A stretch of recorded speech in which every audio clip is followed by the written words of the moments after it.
Hello friends, welcome to Blue Board classes.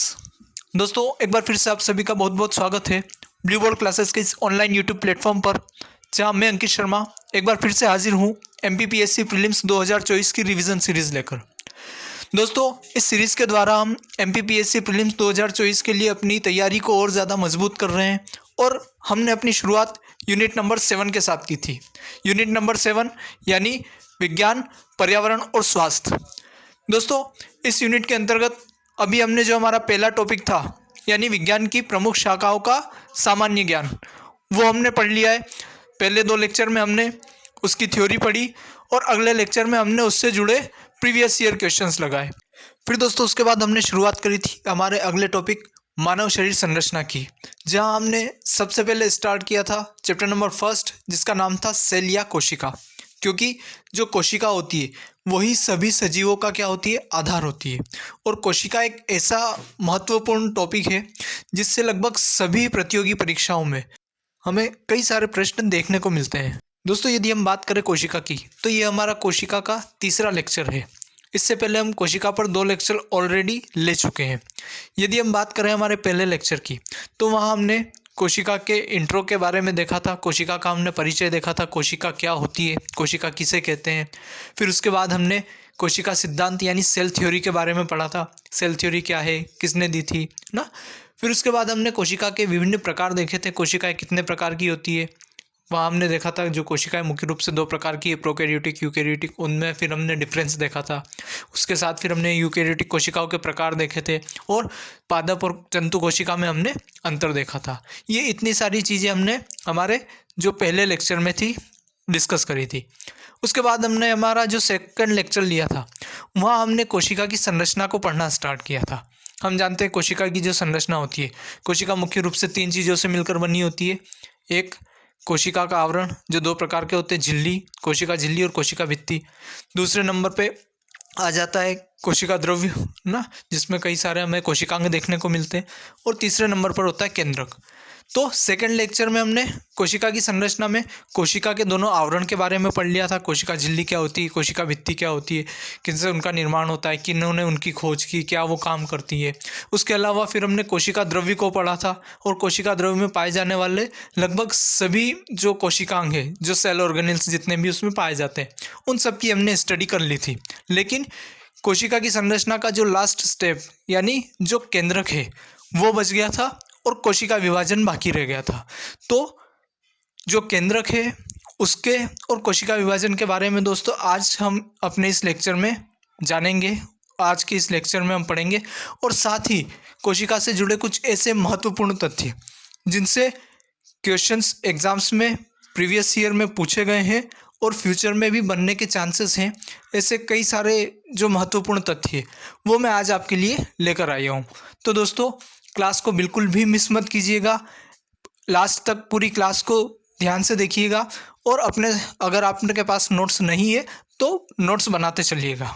Okay, इसी के साथ दोस्तों हम आज की अपनी क्लास की शुरुआत करते हैं। कोशिका की संरचना की हम स्टडी कर रहे थे, जहाँ हमने देखा था कि सभी कोशिकाएं जो होती है वो 3 प्रमुख घटकों से मिलकर बनी होती है। कोशिका आवरण यानी सेल एनवलप, कोशिका द्रव्य यानी साइटोप्लाज्म और केंद्रक यानी न्यूक्लियस। और जैसा मैंने आपको बताया था, जो स्टडी हम करते हो बेसिकली जो यूकैरियोटिक सेल होती है उसको मद्देनज़र करके हम रखते हैं। तो यहाँ पर हम कोशिका आवरण और कोशिका द्रव्य यानी सेल एनवलप और साइटोप्लाज्म के बारे में हमारा जो सेकंड लेक्चर है उसमें काफ़ी अच्छे से डिटेल से सारी चीज़ों को हम पढ़ चुके हैं। आज दोस्तों हम बात करेंगे केंद्रक यानी न्यूक्लियस के बारे में।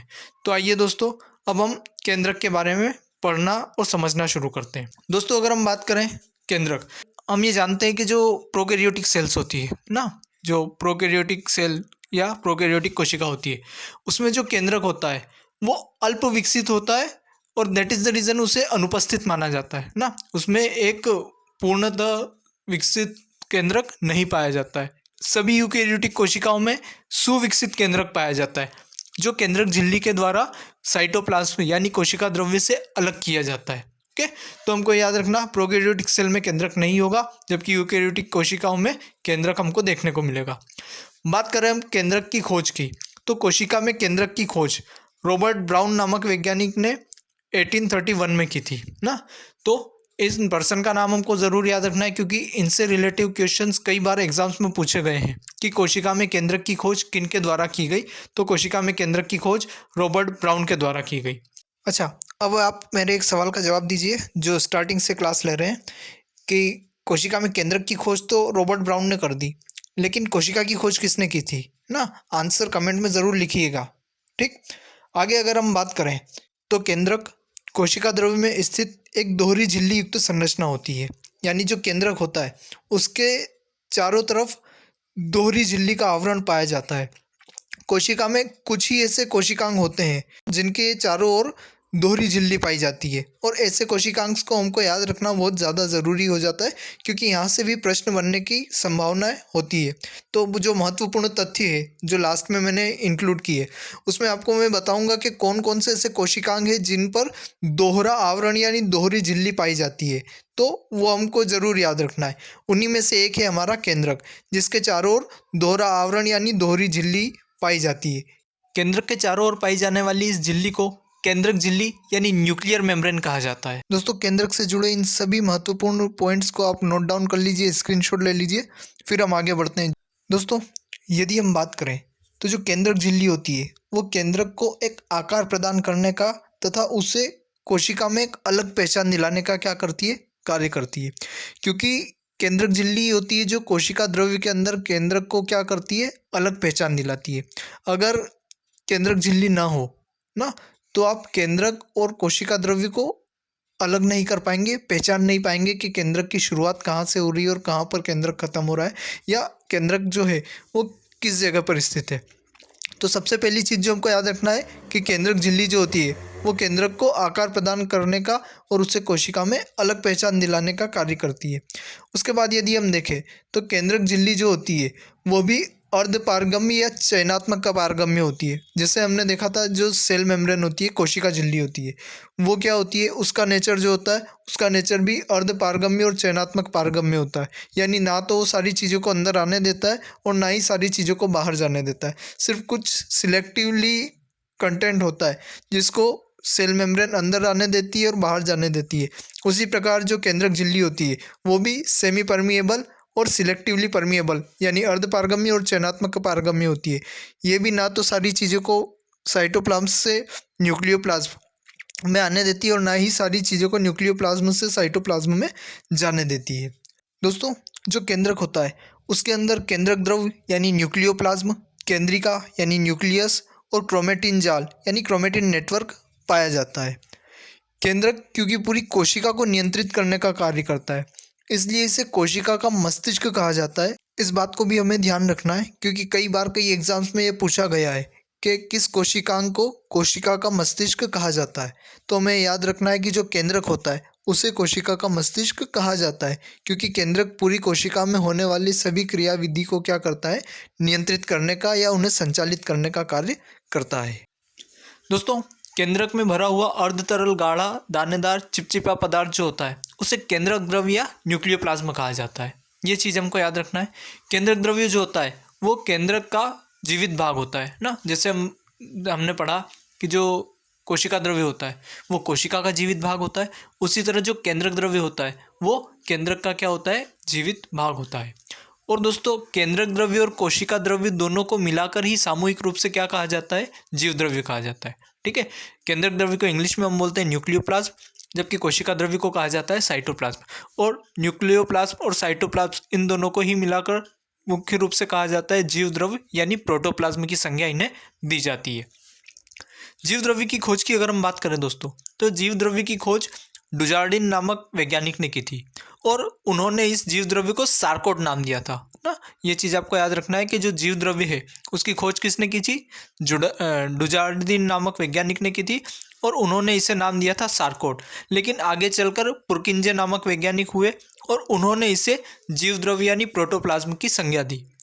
यहाँ एक और महत्वपूर्ण कथन हमको याद रखना है कि जो मैक्स शुल्ज नामक वैज्ञानिक थे ना, जिन्हें जीव द्रव्य सिद्धांत का प्रतिपादक कहा जाता है, प्रोटोप्लाज्म थ्योरी के जो जनक है ना, उन्होंने कहा था कि जो कोशिका होती है वो जीव द्रव्य का एक पिंड होता है जिसमें केंद्रक पाया जाता है। तो कई बार एग्जाम में क्या किया जाता है कि आपको कथन के रूप में दे दिया जाता है और पूछ लिया जाता है कि यह कथन किस वैज्ञानिक का है या यह कथन किस वैज्ञानिक ने दिया है। तो यहाँ पर हमको इस चीज़ को भी याद रखना है कि जो मैक्स शुल्ज है उन्होंने कहा था कि कोशिका जीवद्रव्य का एक पिंड है जिसमें क्या होता है, केंद्रक होता है, और इसी कथन को जीवद्रव्य सिद्धांत यानी प्रोटोप्लाज्म थ्योरी के नाम से जाना जाता है। तो फटाफट से इस स्लाइड को रिवाइज कर लीजिए, स्क्रीनशॉट ले लीजिए, फिर हम आगे बढ़ते हैं। दोस्तों आगे यदि हम बात करें तो नेक्स्ट जो हमको कथन देखने को मिलता है वो कथन दिया हुआ है हक्सले नामक वैज्ञानिक ने। उन्होंने कहा था कि जीव द्रव्य जो होता है वो जीवन का आधार होता है, और ये कथन भी एक महत्वपूर्ण कथन निकल के सामने आता है ना। यदि हम बात करें हक्सले साहब के इस कथन की, तो उन्होंने कहा कि जीव द्रव्य जीवन का आधार है। तो इसके पीछे क्या रीज़न है? तो दोस्तों जब तक जीव द्रव्य यानी न्यूक्लियोप्लाज्म और साइटोप्लाज्म सलामत है तब तक ही कोशिका क्या रहती है, जीवित रहती है। दोनों में से अगर एक भी नष्ट हो जाता है या ख़त्म हो जाए तो कोशिका की क्या हो जाती है, मृत्यु हो जाती है। तो यही रीज़न था कि हक्सले ने ये कथन दिया कि जीव द्रव्य जो होता है वो जीवन का क्या होता है, आधार होता है। और यहाँ हमको इनका नाम ज़रूर याद रखना है कि किस वैज्ञानिक ने कहा था कि जीव द्रव्य जीवन का आधार होता है। तो ये कथन दिया गया है हक्सले नामक वैज्ञानिक के द्वारा। नेक्स्ट अगर हम बात करें तो केंद्रक में पाई जाने वाली गोल या अंडाकार संरचना जो होती है उसे कहा जाता है केंद्रिका।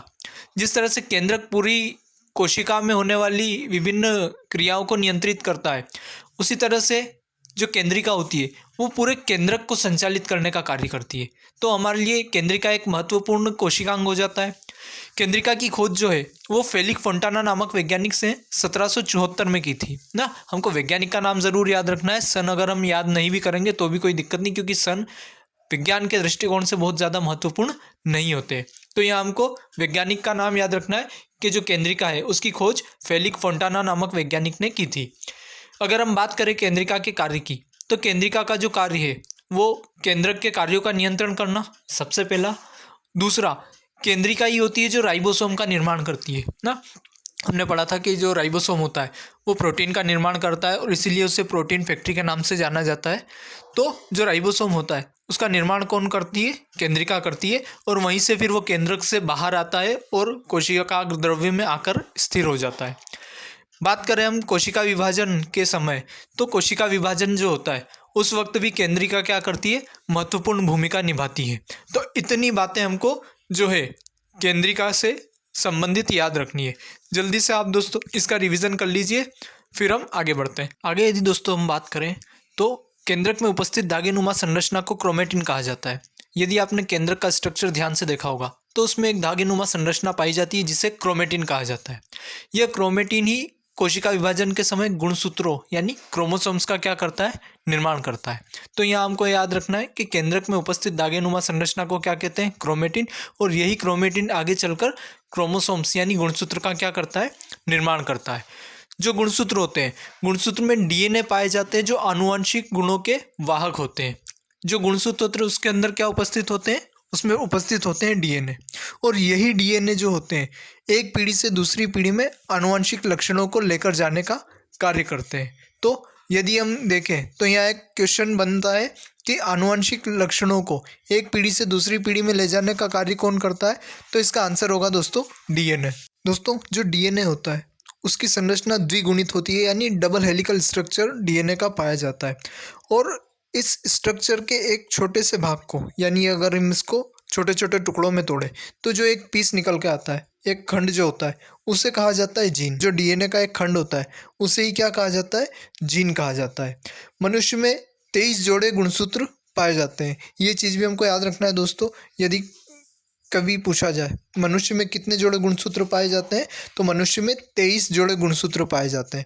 अब जोड़े हैं मतलब एक जोड़े में 2 होते हैं, यानी अगर संख्या की बात करें मनुष्य में कुल कितनी संख्या में गुणसूत्र पाए जाते हैं, तो टोटल नंबर ऑफ गुणसूत्र जो होंगे वो तो हो जाएंगे 46। लेकिन अगर पेयर में पूछा जाए, जोड़े में पूछा जाए, तो जोड़े होते हैं 23। इस बात का आप ध्यान रखिएगा। इसी के साथ दोस्तों कोशिका की जो संरचना है वो पूरी हो जाती है। हमने कोशिका के तीनों प्रमुख घटक कोशिका आवरण, कोशिका द्रव्य तथा केंद्रक के बारे में डीपली स्टडी कर ली है। आइए दोस्तों अब हम आगे बढ़ते हैं और अब हम स्टडी करेंगे कोशिका विभाजन के बारे में। तो यदि हम बात करें दोस्तों कोशिका विभाजन के बारे में, तो सर्वप्रथम रुडोल्फ विर्चो ने बताया था कि सभी वर्तमान कोशिकाएं अपनी पूर्ववर्ती कोशिकाओं से उत्पन्न होती है।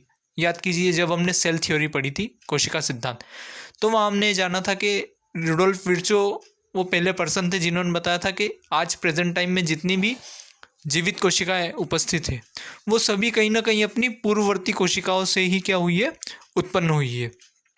कोशिकाओं का टूटकर नई कोशिका बनाना कोशिका विभाजन कहलाता है। वह प्रक्रिया जिसमें एक कोशिका टूटकर अपने समान नई कोशिकाओं का निर्माण करती है, उसी को हम क्या कहते हैं दोस्तों, उसी को कोशिका विभाजन कहा जाता है। दोस्तों सभी प्रोकैरियोटिक जीवों जो मुख्य रूप से एक कोशिकी होते हैं, उन सभी में असूत्री प्रकार का कोशिका विभाजन पाया जाता है। असूत्री कोशिका विभाजन को हम इंग्लिश में एमाइटोसिस के नाम से जानते हैं। इतनी चीज़ें दोस्तों हमको यहाँ पर याद रखनी है जो हमारे परीक्षा के दृष्टिकोण से महत्वपूर्ण है। दोस्तों प्रोकैरियोटिक कोशिकाओं के बाद यदि अब बात हम कर रहे हैं यूकैरियोटिक कोशिकाओं की, तो यूकैरियोटिक कोशिकाओं में हमको दो प्रकार का कोशिका विभाजन देखने को मिलता है। एक होता है समसूत्री कोशिका विभाजन और एक होता है अर्धसूत्री कोशिका विभाजन। तो आइए दोस्तों एक एक करके हम दोनों को पूरे डिटेल में समझते हैं। सबसे पहले हम बात करेंगे समसूत्री कोशिका विभाजन, जिसे माइटोसिस के नाम से भी जाना जाता है। समसूत्री कोशिका विभाजन को कायिक कोशिका विभाजन या परोक्ष कोशिका विभाजन भी कहा जाता है। इसके पीछे रीज़न है कि हमारी बॉडी को डेवलप करने वाले जो सोमैटिक सेल्स होते हैं ना, उनमें जो सेल डिवीज़न होता है वो समसूत्री कोशिका विभाजन यानी माइटोसिस होता है। इसीलिए इसे कायिक या परोक्ष कोशिका विभाजन के रूप में भी जाना जाता है। यदि आपने नोटिस किया हो, एक छोटा सा बच्चा या एक छोटा सा प्लांट जो होता है वो धीरे धीरे जब ग्रो करता है तो उसकी साइज़ जो होती है वो इंक्रीज़ होती जाती है, बढ़ती जाती है। क्यों? क्योंकि उसकी बॉडी में क्या हो रहा है, लगातार कंटिन्यूसली उसकी बॉडी में समसूत्री विभाजन हो रहा है, उसकी काया में वृद्धि हो रही है ना। अगर आप शब्दों को भी पकड़कर याद रखना सीखेंगे तो कायिक कोशिका विभाजन यानी उसकी काया जो है उसमें क्या हो रहा है, कोशिका विभाजन के द्वारा वृद्धि हो रही है। और परोक्ष यानी जिसको आप डायरेक्टली देख सकते हैं, अगर आप नोटिस करोगे तो प्लांट पहले छोटा है, फिर बड़ा हो रहा है, फिर बड़ा हो रहा है, बढ़ रहा है ना। तो उसके जो बॉडी पार्ट्स है उसमें क्या हो रहा है, इंक्रीजमेंट आ रहा है, वो वृद्धि कर रहा है। तो ये चीज़ आपको याद रखना है। तो जो समसूत्री कोशिका विभाजन होता है उसे इंग्लिश में माइटोसिस बोलते हैं और इसी को कायिक कोशिका विभाजन, परोक्ष कोशिका विभाजन या सोमैटिक सेल डिवीजन के नाम से भी जाना जाता है। उसके बाद यदि हम बात करें, माइटोसिस शब्द जो है वो वॉल्टर फ्लेमिंग नामक वैज्ञानिक के द्वारा दिया गया था। जो माइटोसिस शब्द है वो किसके द्वारा दिया गया है, वॉल्टर फ्लेमिंग नामक वैज्ञानिक के द्वारा माइटोसिस शब्द दिया गया है। अगर हम बात करें समसूत्री कोशिका विभाजन में, तो यहाँ एक मात्र कोशिका, मात्र that means mother cell, okay. तो यहाँ पर क्या होता है, एक मात्र कोशिका से दो नई संतति कोशिकाएं यानी डॉटर सेल्स का निर्माण होता है। एक मदर सेल और इससे दो सेम उसकी डॉटर सेल का क्या होता है, निर्माण होता है। और यहाँ पर उनमें नंबर ऑफ क्रोमोसोम्स जो होते हैं, जो डॉटर सेल्स बनी है उनमें नंबर ऑफ क्रोमोसोम्स यानी गुणसूत्रों की जो संख्या होती है वो मदर सेल जो होती है यानी जो मात्र कोशिका है उसके बिल्कुल समान होती है, ओके। यानी अगर समसूत्री कोशिका विभाजन हो रहा है ना, और जैसे ह्यूमन बॉडी है ना, ह्यूमन बॉडी में समसूत्री कोशिका विभाजन हो रहा है, तो जो मात्र कोशिका है उसमें नंबर ऑफ क्रोमोसोम्स कितने हैं, 46। गुणसूत्रों की संख्या कितनी है उसमें, 46। अगर पेयर में हम बात करें तो 23 पेयर। तो जो अब नई संतति कोशिकाएं बनेगी दो, उनमें भी जो नंबर ऑफ क्रोमोसोम्स होंगे यानी जो कोशिका क्रोमोसोम्स की संख्या होगी वो कितनी होगी, सेम 46 होगी। यानी जितने मदर सेल में उतने ही डॉटर सेल में भी नंबर ऑफ क्रोमोसोम्स यानी गुणसूत्रों की संख्या हमको देखने को मिलेगी। तो यहाँ पर अगर आप शब्दों को भी पकड़ोगे, समसूत्री, सम यानी समान, सूत्र यानी गुणसूत्रों की यहाँ पर बात हो रही है। तो जहाँ पर क्या हो, मदर सेल और डॉटर सेल, मात्र कोशिका और संतति कोशिका में गुणसूत्रों की संख्या समान हो, ऐसे कोशिका विभाजन को समसूत्री कोशिका विभाजन के नाम से जानते हैं। इनके अलावा यदि हम और बात करें तो जैसे मैंने आपको अभी बताया कि जो समसूत्री कोशिका विभाजन होता है वो हमारे शरीर की वृद्धि के लिए सहायक होता है, उसमें बहुत महत्वपूर्ण भूमिका वो निभाता है। तो जो समसूत्री कोशिका विभाजन है वो जन्म से लेकर, यानी जब सजीव का क्या हुआ है, जन्म हुआ है ना, चाहे प्लांट्स हो, एनिमल्स हो, ह्यूमंस हो, जन्म से लेकर मृत्यु तक जो लगातार उसके शरीर में कोशिका विभाजन होता है वो होता है समसूत्री कोशिका विभाजन। इसी के कारण जो होती है हमारी जो चोट है उनका क्या होता है, मरम्मत होती है, हमारा शरीर वृद्धि करता है, हमारे शरीर में जो टूट फूट हो रही है उसकी रिकवरी इसी समसूत्री कोशिका विभाजन के द्वारा होती है। उसके अलावा दोस्तों यदि हम बात करें, समसूत्री कोशिका विभाजन के 5 चरण होते हैं। ओके, अब देखिए दोस्तों, जो कंपटीशन एग्जाम की दुनिया है वहाँ आपको ये चीज़ें नहीं आएगी, लेकिन फिर भी यदि कभी कठिन क्वेश्चन बनाना हो और आपको जो फेज है ना वो अरेंज करने को दे दिया जाए, तो इसलिए मैंने आपको यहाँ पर ये दिए हैं कि जो समसूत्री कोशिका विभाजन है उसके 5 चरण कौन कौन से होते हैं और वो किस क्रम में होते हैं ना। तो ये आपको ज़रूर याद रख लेना है, बाकी इससे ज़्यादा और आपको डिटेल में नहीं जाना है। तो समसूत्री कोशिका विभाजन में 5 चरण होते हैं और ये 5 चरण कौन कौन से होते हैं। सबसे पहले होता है इंटरफेस, उसके बाद आता है प्रोफेस, फिर आता है मेटाफेस, फिर आता है एनाफेस और लास्ट होता है टीलोफेस। इन पांचों को इसी क्रम में आपको याद रखना है दोस्तों, है ना। जो समसूत्री कोशिका विभाजन होती है उसकी सबसे पहली अवस्था कौन सी होगी, तो पहली अवस्था होगी इंटरफेस। दूसरी अवस्था कौन सी होगी, दूसरी अवस्था होती है प्रोफेस। तीसरी अवस्था होती है मेटाफेस, फिर होती है एनाफेस और फिर होती है टीलोफेस। बस आपको इस क्रम को याद रख लेना है। ओके, और ये याद रखना है कि समसूत्री विभाजन में 5 चरण होते हैं। उसके बाद यदि हम बात करें, जो कोशिका द्रव्य विभाजन की प्रक्रिया होती है उसे साइटोकाइनेसिस के नाम से जाना जाता है। ओके, जो कोशिका का जब विभाजन होता है तो सबसे पहले विभाजित होता है केंद्रक, और केंद्रक के विभाजन की जो प्रक्रिया होती है उसे कैरियोकाइनेसिस कहते हैं। ये पॉइंट भी आप नोट डाउन कर लीजिएगा, यहाँ पर लिखा हुआ नहीं है ना। जो केंद्रक का विभाजन होता है उसको कहा जाता है कैरियोकाइनेसिस, और फिर केंद्रक के बाद जो कोशिका द्रव्य होता है, कोशिका द्रव्य का विभाजन होता है और कोशिका द्रव्य के विभाजन की प्रक्रिया को कहा जाता है साइटोकाइनेसिस। अब यदि हम समसूत्री विभाजन की इम्पोर्टेंस की बात करें कि क्यों आखिर समसूत्री विभाजन हमारे लिए महत्वपूर्ण हो जाता है और क्यों ये इतना हमारे शरीर में ज़रूरी है कि जन्म से लेकर मृत्यु तक ये लगातार चल रहा है। तो जैसे अभी मैंने आपको बताया था, शरीर की जो वृद्धि होती है वो समसूत्री विभाजन के कारण ही हो रही है। शरीर में समसूत्री विभाजन हो रहा है, इसी वजह से हमारे शरीर में नई सेल बन रही है और बॉडी लगातार क्या कर रही है, ग्रोथ कर रही है। उसके अलावा जो घाव लगते हैं ना हमारे शरीर में दिन रात, चाहे बाह्य रूप से हो या शरीर के आंतरिक रूप में, विभिन्न तरह की जो टूट फूट होती रहती है ना, घाव लग जाना, चोट लग जाना, उन सब की मरम्मत भी किसके द्वारा होती है, तो उन सब की मरम्मत भी समसूत्री कोशिका विभाजन के द्वारा ही होती है। ये चीज़ हमको याद रखना है। समसूत्री कोशिका विभाजन के बाद दोस्तों अब हम बात करेंगे अर्धसूत्री कोशिका विभाजन के बारे में। अर्धसूत्री कोशिका विभाजन को इंग्लिश में मियोसिस के नाम से जाना जाता है। यदि हम बात करें इसकी खोज की, तो जो अर्धसूत्री कोशिका विभाजन की प्रक्रिया है इसकी खोज विजमेन नामक वैज्ञानिक के द्वारा की गई थी। लेकिन ये जो नाम है मियोसिस, ये नाम फॉर्मर तथा मुरे नामक वैज्ञानिकों के द्वारा दिए गए ना। तो हमको ये चीज़ याद रखना है, यदि पूछा जाए कि अर्धसूत्री कोशिका विभाजन की खोज किसने की थी, तो खोजकर्ता तो थे विजमेन।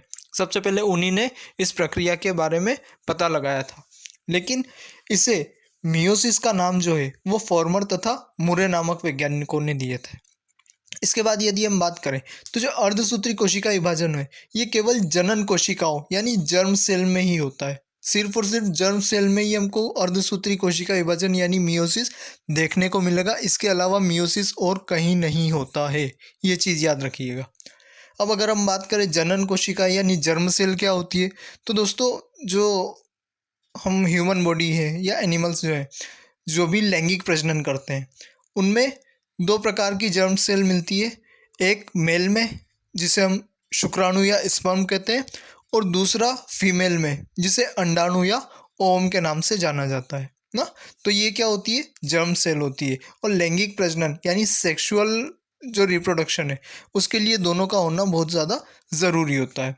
तो ये क्या होती है, ये होती है जनन कोशिकाएं, शुक्राणु और अंडाणु। अगर हम बात करें अर्धसूत्री कोशिका विभाजन में, तो देखो हमने इससे पहले भी देखा समसूत्री कोशिका विभाजन में वहाँ पर एकमात्र कोशिका यानी एक मदर सेल से 2 संतति कोशिकाओं यानी 2 डॉटर सेल का क्या हो रहा था, निर्माण हो रहा था।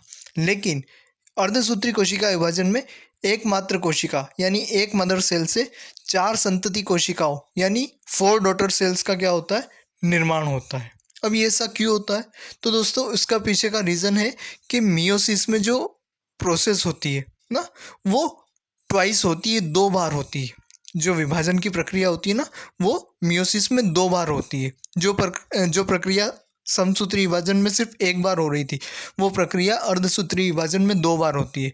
तो इस वजह से पहले एकमात्र कोशिका से 2 संतति कोशिकाएं बनती है और फिर उन 2 से 4 संतति कोशिकाओं का निर्माण हो जाता है। अब जैसा कि हमने अभी जाना कि जो मियोसिस की प्रोसेस होती है, अर्धसूत्री विभाजन की प्रक्रिया होती है, इसमें सारी जो प्रोसेस होती है ना, वो 2 बार होती है, डबल होती है। दैट इज़ द रीजन एक मदर सेल से 4 डॉटर सेल का निर्माण होता है। तो इसमें जो प्रोफेज फर्स्ट होती है ना, प्रोफेज फर्स्ट जो स्टेप होती है, वो फिर 5 उपचरणों में बटी हुई होती है। ये उपचरण होते हैं लिप्टोटिन, जाइगोटिन, पेक्टिन, डिप्लोटिन और डाइकाइनेसिस। ओके, तो आपको इनको भी बस क्रम में याद रखना है, बहुत ज़्यादा डिटेल में हमको नहीं जाता है क्योंकि हमारी कंपटीशन एग्जाम्स में ये नहीं पूछे जाते। पर कहीं जब क्वेश्चन का लेवल बढ़ाना होता है तो आपको इनका क्रम ज़रूर दे सकता है, इसलिए आपको यहाँ पर कुछ चीज़ें याद रखनी है जो मैं आपको सिर्फ बताते जा रहा हूँ। तो प्रोफेज फर्स्ट में होते हैं 5 चरण ना। प्रोफेज फर्स्ट जो स्टेप होगी उसमें 5 चरण होते हैं। कौन कौन से होंगे? लिप्टोटिन, जाइगोटिन, पेक्टिन, डिप्लोटिन और डाइकाइनेसिस। एक तो आपको ये क्रम याद रखना है। दूसरी चीज़ आपको रखना है याद कि जो क्रॉसिंग ओवर की प्रक्रिया होती है ना, क्योंकि ये क्वेश्चन भी पूछा जाता है कि क्रॉसिंग ओवर की प्रक्रिया अर्धसूत्री विभाजन के कौन से स्टेप में होती है। तो आपको याद रखना है क्रॉसिंग ओवर की जो प्रक्रिया होती है वो पेक्टिन स्टेज में क्या होती है, कंप्लीट होती है ना। जो पेक्टिन स्टेज होती है अर्धसूत्री विभाजन की, उसमें हमको क्रॉसिंग ओवर की प्रक्रिया देखने को मिलती है। उसके बाद यदि हम बात करें जो अर्धसूत्री विभाजन होता है ना, उसमें नंबर ऑफ क्रोमोसोम्स यानी गुणसूत्रों की संख्या जो होती है वो क्या रह जाती है? आधी रह जाती है। यदि हम इसका नाम देखें ना, हिंदी नेम पे अगर हम फोकस करें तो अर्धसूत्री, अर्ध मीन्स आधा और सूत्र मीन्स गुणसूत्र, यानी जहाँ पर गुणसूत्रों की संख्या क्या रह जाए? आधी रह जाए। तो ऐसा कोशिका विभाजन जिसमें गुणसूत्रों की संख्या आधी रह जाती है उसे अर्धसूत्री कोशिका विभाजन कहा जाता है। अब क्योंकि इसमें गुणसूत्रों की संख्या आधी रह गई यानी नंबर ऑफ क्रोमोसोम्स रिड्यूस हुआ, इसलिए इसे न्यूनकारी कोशिका विभाजन भी कहा जाता है ना। इसे क्या कहा जाता है? न्यूनकारी कोशिका विभाजन या रिडक्शनल सेल डिवीजन भी इसको कहा जाता है। ये चीज़ भी हमको याद रखना है। अगर इसके इम्पोर्टेंस की हम बात करें कि आखिर इसका क्या महत्व है, तो इसी विभाजन के द्वारा ना, अर्धसूत्री विभाजन के द्वारा ही नए जीवों का क्या होता है? निर्माण होता है। क्योंकि प्रजनन के समय यही होता है ना, ये होगा तभी जाकर क्या होगा? नए जीवों का निर्माण होगा। अगर अर्धसूत्री विभाजन नहीं होगा तो नए जीवों का निर्माण भी नहीं होगा। फिर इसके बाद अगर हम बात करें आनुवंशिक गुणों को एक पीढ़ी से दूसरी पीढ़ी पे पहुंचाने में भी जो अर्धसूत्री विभाजन है उसका महत्वपूर्ण रोल होता है, क्योंकि वहीं पर क्या होता है, जो स्पर्म और ओवम है ना, शुक्राणु और अंडाणु जब मिलते हैं तो एक पीढ़ी से उनमें जो सेल में क्रोमोसोम्स थे, उन क्रोमोसोम्स के अंदर प्रेजेंट डीएनए आनुवंशिक लक्षणों को एक पीढ़ी से दूसरी पीढ़ी में स्थानांतरित करते हैं। तो ये था दोस्तों समसूत्री और अर्धसूत्री विभाजन में अंतर, दोनों में क्या डिफरेंस होता है। जो हमारी प्रतियोगी परीक्षाएं हैं उनके दृष्टिकोण से इससे ज़्यादा हमें कोशिका विभाजन को और पढ़ने की ज़्यादा ज़रूरत नहीं है, क्योंकि इससे क्वेश्चंस बहुत ज़्यादा नहीं बनते, बहुत ज़्यादा डीप क्वेश्चन नहीं बनते। अगर हमको इतनी बातों की भी जानकारी है तो अगर यहाँ से जुड़ा कोई भी क्वेश्चन हमारी एग्ज़ाम में आता है तो हम उससे आसानी से टैकल कर लेंगे। अब दोस्तों जैसा कि मैंने आपको कहा था कि इस लेक्चर में मैं आपके लिए कुछ ऐसे महत्वपूर्ण तथ्य लेकर आ रहा हूँ जहाँ से सीधे एग्जाम्स में क्वेश्चन बनते हैं और कई बार सारे हमको एग्ज़ाम में क्वेश्चन यहाँ से सीधे देखने को मिलेंगे। तो आइए दोस्तों अब हम एक एक करके उन तथ्यों के बारे में चर्चा करते हैं और उनको समझते हैं। तो दोस्तों यदि सबसे पहले महत्वपूर्ण तथ्य की हम बात करें तो सबसे बड़ी कोशिका जो है वो होता है शत्रुमुर्ग का अंडा ना। ऑस्ट्रिच एग्स जो होता है वो सबसे बड़ी क्या होती है? कोशिका होती है। और कई बार कई एग्जाम्स में पूछा गया है कि सबसे बड़ी कोशिका कौन सी होती है, तो आपको ये याद रखना है सबसे बड़ी कोशिका होती है शत्रुमुर्ग का अंडा। उसी तरह यदि आप बात करें सबसे छोटी कोशिका की तो सबसे छोटी कोशिका होती है माइकोप्लाज्मा ना। सबसे छोटी कोशिका कौन सी होती है? सबसे छोटी कोशिका होती है माइकोप्लाज्मा, जिसे शॉर्ट में PPLO यानी प्लूरो न्यूमोनिया लाइक ऑर्गेनिज्म भी कहा जाता है ना। इस पॉइंट को भी आप नोट डाउन करते चलिएगा कि जो माइकोप्लाज्मा होता है उसका एक नाम और क्या है? PPLO यानी प्लूरो न्यूमोनिया लाइक ऑर्गेनिज्म। और इन्हीं को जो बायोलॉजी है उसके जोकर कहा जाता है। बायोलॉजी के जोकर के नाम से ये प्रसिद्ध है क्योंकि इनका कोई फिक्स शेप नहीं है, ये अपना शेप चेंज करते रहते हैं। उसके बाद यदि हम बात करें सबसे लंबी कोशिका, तो दोस्तों सबसे लंबी कोशिका होती है तंत्रिका कोशिका। इस चीज़ को आप याद रखिएगा। मनुष्य में अब अगर हम बात करें, अभी तक जो हमने सबसे बड़ी और छोटी कोशिका दी थी वो ओवरऑल थी, यानी पृथ्वी पर जितने भी ऑर्गेनिज्म पाए जाते हैं या जितने भी अब तक हमको ज्ञात है उन सब में सबसे बड़ी कोशिका शुतुरमुर्ग का अंडा हो गया और सबसे छोटी कोशिका माइकोप्लाज्मा हो गया। लेकिन यदि हम मनुष्य के शरीर में बात करें, ह्यूमन बॉडी की अगर हम बात करें, तो मनुष्य में सबसे बड़ी कोशिका होती है अंडाणु यानी ओवम, जो फीमेल में पाए जाते हैं। और सबसे छोटी कोशिका जो होती है वो होते हैं स्पर्म, जो मेल में पाए जाते हैं ना। तो इस चीज़ का भी याद रखिएगा और क्वेश्चन बड़े ध्यान से पढ़ा कीजिए। आपसे क्वेश्चन में क्या पूछा जा रहा है, अगर वो ओवरऑल पूछता है सबसे बड़ी कोशिका कौन सी है, तो हमारा आंसर होगा शुतुरमुर्ग का अंडा। लेकिन यदि वो पूछता है कि मनुष्य में सबसे बड़ी कोशिका कौन सी है, तो फिर उसका आंसर होगा अंडाणु या ओवम। सिमिलरली अगर वो पूछता है सबसे छोटी कोशिका ओवरऑल, है ना, कुछ नहीं दिया हुआ है मनुष्य वगैरह कुछ भी नहीं, तो आंसर हमारा होगा माइकोप्लाज्मा। लेकिन यदि वो पूछता है कि मनुष्य में सबसे छोटी कोशिका कौन सी है, तो फिर हमारा आंसर होगा शुक्राणु। और सबसे लंबी कोशिका तंत्रिका कोशिका ही रहेगी, न्यूरॉन ही रहेगा सभी प्राणियों में। अगला महत्वपूर्ण तथ्य यदि हम देखें, तो ऐसी कोशिका जिसमें कोशिका विभाजन की क्षमता नहीं पाई जाती वो होती है तंत्रिका कोशिका यानी न्यूरॉन। दोस्तों जो हमारी नर्व सेल्स होती है यानी जो न्यूरॉन्स होते हैं उनमें एक्चुअली सेंट्रोसोम नहीं पाया जाता है ना। और सेंट्रोसोम नहीं पाए जाने की वजह से उनमें कोशिका विभाजन की क्षमता नहीं पाई जाती है। तो ये हमको याद रखना है, ऐसी कोशिका जिसमें कोशिका विभाजन की क्षमता नहीं पाई जाती है वो कौन सी होती है, न्यूरॉन या नर्व सेल, जिसे हम हिंदी में तंत्रिका कोशिका कहते हैं। फिर सबसे तेजी से विभाजित होने वाली कोशिका की यदि हम बात करें, तो सबसे तेजी से विभाजित होने वाली कोशिका है यकृत कोशिका यानी हिपेटिक सेल। ये बड़ी तेजी से क्या होती है, विभाजित होती है। और ये अपने आप को हमारे शरीर में यदि हम बात करें, तो यकृत एकमात्र ऐसा ऑर्गन है जो अपने आप को फिर से रिकंस्ट्रक्ट करने की एबिलिटी रखता है। इसके बाद यदि हम देखें, जो कोशिकाएं होती है उन कोशिकाओं का मापन माइक्रोन में किया जाता है, यानी कोशिकाओं को मापने की जो यूनिट होती है उसे क्या कहा जाता है, माइक्रोन कहा जाता है। ये चीज़ भी आप याद रखिएगा। ऐसे कोशिकांग जिन पर दोहरी झिल्ली पाई जाती है, यदि हम बात करें ओवरऑल सभी कोशिकाओं में, है ना, मुख्य रूप से पादप और जंतु कोशिकाओं की अपन यहाँ बात कर रहे हैं, तो ऐसी कोशिकांग जिन पर दोहरी झिल्ली पाई जाती है, तो ऐसे मुख्य रूप से 3 कोशिकांग जो हमको याद रखना है। एक तो होता है केंद्रक, इस पर भी दोहरा आवरण होता है। दूसरा होता है माइटोकॉन्ड्रिया, इस पर भी दोहरा आवरण पाया जाता है। और तीसरा होता है क्लोरोप्लास्ट। इन तीनों पर क्या पाया जाता है, दोहरा आवरण या दोहरी झिल्ली पाई जाती है। तो इनको याद ज़रूर रखिएगा। ऐसे कौन कौन से कोशिकांग हैं जिन पर दोहरी झिल्ली पाई जाती है, तो केंद्रक, माइटोकॉन्ड्रिया और क्लोरोप्लास्ट ऐसे 3 कोशिकांग हैं जिन पर दोहरी झिल्ली पाई जाती है।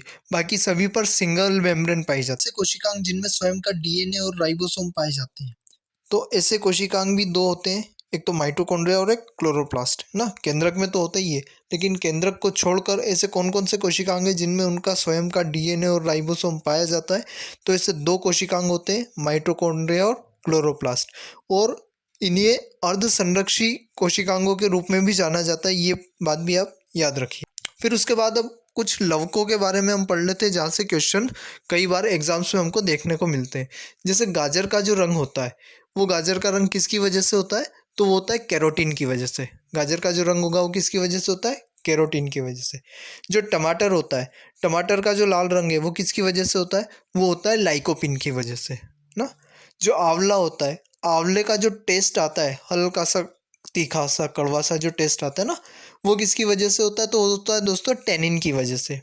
उसके बाद यदि हम बात करें बादाम की, तो बादाम में जो हल्की सी कड़वाहट होती है वो इमाइलेडिन के कारण होती है। यदि पपीते के पीले रंग की हम बात करें, तो पपीते का पीला रंग होता है केरिक्जेंथिन के कारण। इसके बाद यदि हम बात करें दोस्तों मिर्च की, तो जो मिर्च में तीखापन होता है उसके पीछे लिए जिम्मेदार होता है कैप्साइसिन ना। कैप्साइसिन नामक जो पदार्थ होता है मिर्च के अंदर, वो इस मिर्च के तीखेपन के लिए क्या होता है, जिम्मेदार होता है। खीरा यानी ककड़ी जिसे हम कहते हैं, तो खीरे में कड़वाहट का जो कारण होता है वो होता है कुकुरबिटेसिन। ओके। जो करेला होता है, करेले की कड़वाहट होती है मेमिडोकोसाइट के कारण। जो प्याज का लाल रंग हमको देखने को मिलता है, लाल मतलब यहाँ से वॉयलेट से, है ना, तो प्याज का जो हमको रंग देखने को मिलता है वायलेट सा, वो होता है एंथोसाइनिन के कारण।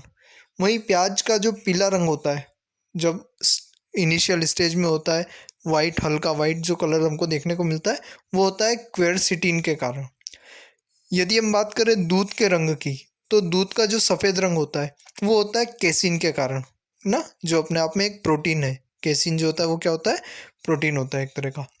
फिर उसके बाद क्या है, बात करें यदि हम गाय के दूध का हल्का पीला रंग, जो अगर हम देखें गाय का जो दूध होता है वो हल्का सा पीला होता है, तो उसका रीज़न होता है उसमें पाया जाने वाला बीटा कैरोटीन, ना।